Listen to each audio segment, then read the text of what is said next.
3 years in charge of Queen's Park Rangers. How do you assess it?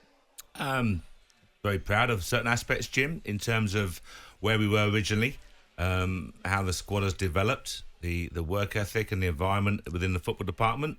I think the relationship between fans and players has strengthened, and the fans see the players and the commitment and what it means to play for the club. So very proud of those basic aspects.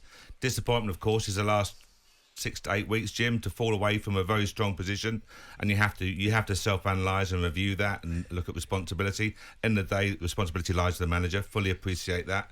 But I think overall, Jim, I think you can walk away. I think you can hold your head relatively high, that a good job's been done, but frustration that you haven't got time to carry on that job.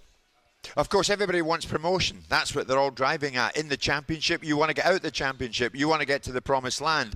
And you were looking as though you were going to do that, Mark, and then you went backwards. So your decision to go from QPR, was it indeed your decision or the hierarchies? No, it was the hierarchies, Jim. My contract expired at the end of June. There's no contractual secrets here.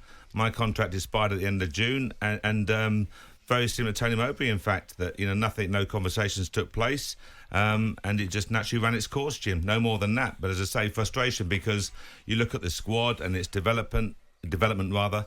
The young players coming through. We had wholesale changes year one. 15 players had to go out first summer. I think it was 12, 13 second summers. Those type of changes take time to bed players in.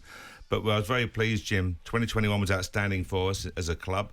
And frustrated, of course, disappointed with the last 6 to 8 weeks. But you want to see the club moving in the right direction. I feel we were doing that. So frustration, but the owners have the prerogative. They write the checks, Jim. I'll always say that. They make their calls. They live and die by those calls, and you have to respect them. What was the brief, Mark? What was I watched the situation unfold.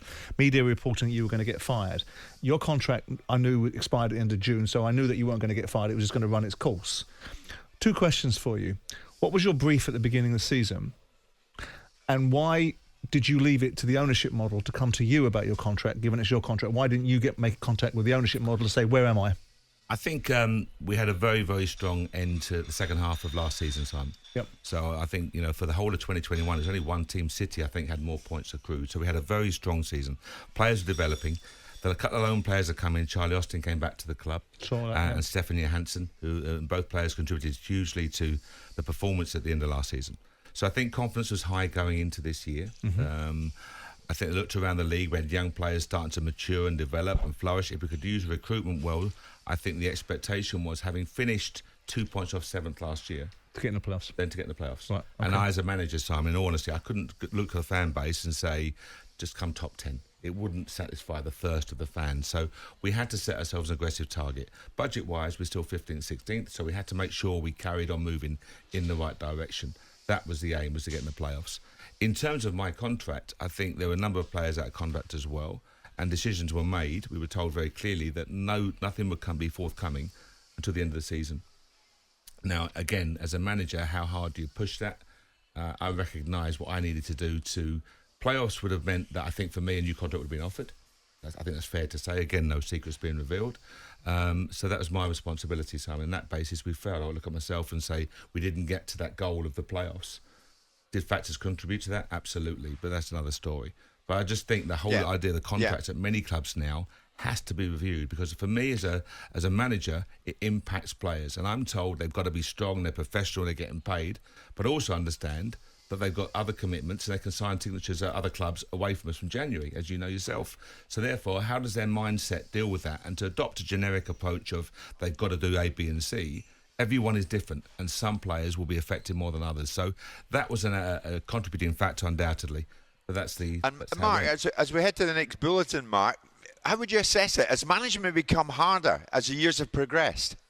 I think managers are now dealing with stuff that they never had to deal with many years ago, Jim. I think social media was touched on earlier.